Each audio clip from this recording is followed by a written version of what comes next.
नमस्कार, मी पंजाब तक आजपासून शेतकऱ्यासाठी एक अंदाज देणार आहे, पण याच्यामध्ये दोन आहेत. एक आनंदाची बातमी आणि एक चिंतेची बातमी. कारण की चिंता कशामुळं की राज्यात काही काही भागामध्ये अतिवृष्टी होणार आहे म्हणून ते चिंतेची बातमी.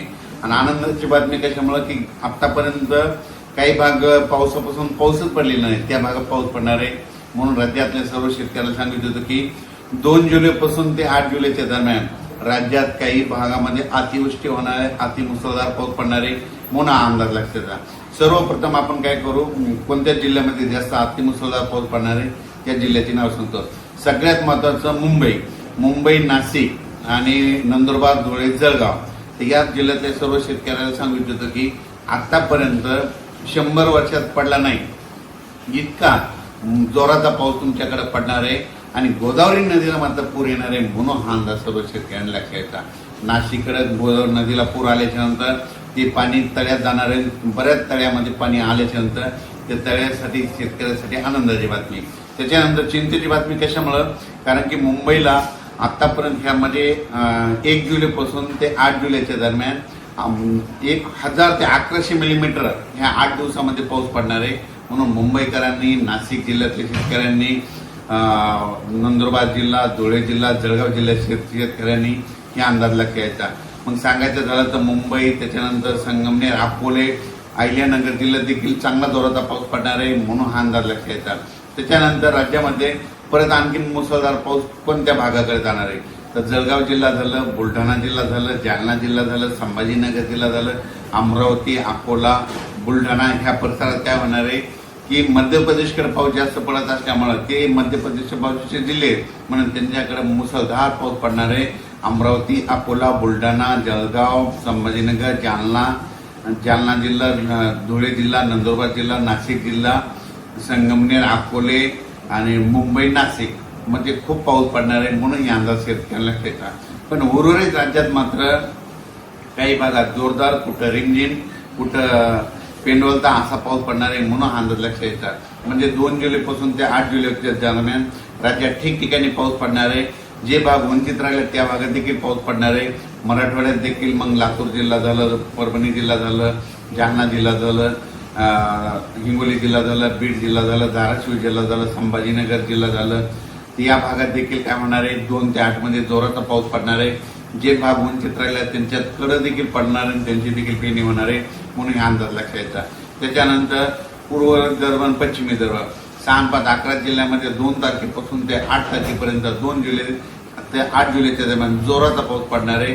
काही ठिकाणी रिमझिम, कुठं मुसळधार, कुठं अतिमुसळधार, काही ठिकाणी थोडासा पडणार आहे म्हणून हा अंदाज लक्षात घ्यायचा. म्हणजे विदर्भामध्ये देखील सगळीकडे कोणताच भाग सुटणार नाही म्हणून हे अंदाज लक्षात घ्यायचा.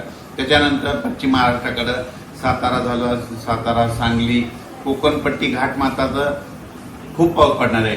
म्हणजे सातारा म्हणजे रायगडपासून, रत्नागिरीपासून ते डायरेक्ट मुंबईपर्यंत ते कोकणपट्टीमध्ये मुसळधार, अतिमुसळधार, अतिवृष्टीचा पाऊस पडणार आहे म्हणून कोकणपट्टी, घाटमाथ्याच्या परिसराने अंदाज लक्षात घ्यायचा.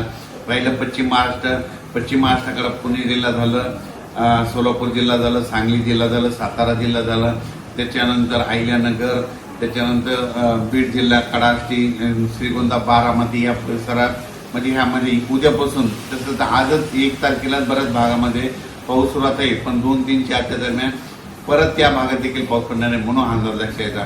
पण राज्यात मात्र सगळ्यात जास्त पाऊस उत्तर महाराष्ट्र म्हणजे मुंबई, नाशिक, नंदुरबार, धुळे, जळगाव, अहिल्यानगर, संभाजीनगर, जळगाव जिल्हा, बुलढाणा जिल्हा, जालना जिल्हा, अमरावती, अकोला, अकोट ह्या परिसरात मात्र पाऊस चांगला धुमाकूळ घालणार आहे म्हणून हा अंदाज लक्षात घ्यायचा. गोदावरी नदीला पूर येणार आहे त्याचं कारण सांगतो. कारण की उत्तर महाराष्ट्राकडे अतिमुसळधार अतिवृष्टी होणार आहे त्याच्यामुळे गोदावरी नदीला पूर येणार आहे. पण गोदावरी नदी उत्तर महाराष्ट्राकडे निळवंडे धरण आहे, भंडारदरा धरण आहे, त्याच्यानंतर गंगापूरचं धरण आहे. नाशिक जिल्ह्यामध्ये छोटे छोटे ते तळे येतात ती देखील पाझर तलाव ह्या पावसामध्ये भरून जाणार. नंदुरबार जिल्ह्यामध्ये आतापर्यंत पावसानं ओढ दिली पण हे पाऊस इतका पडणार की संपूर्ण तळे, नदी, नाले संपूर्ण एक होणार म्हणून नंदुरबारच्या शेतकऱ्यांनी अंदाज लागायचा. धुळे जिल्ह्यातल्या सर्व शेतकऱ्याला सांगितलं होतं की तुमचा पिण्याच्या पाण्याचा प्रश्नच मिटून जाणार आहे. कारण की तुमच्याकडलं एकही असं तळ राहणार नाही, ते भरणार नाही, सगळीकडे छोटे छोटे ते भरून जातील म्हणून हा अंदाज लक्षात यायचा. जळगाव जिल्ह्यातल्या शेतकऱ्यांसाठी आनंदाची बातमी, जळगाव जिल्ह्यामध्ये इतका जोराचा पाऊस पडणार आहे, जे छोटे छोटे पाझर तलाव आहेत जे आता खोदकाम झालेले आहेत ते सगळे भरून जातील म्हणून हा अंदाज लक्षात यायचा. वडे नाल्याला पूर येणार आहे म्हणून हे देखील अंदाज लक्षात यायचा.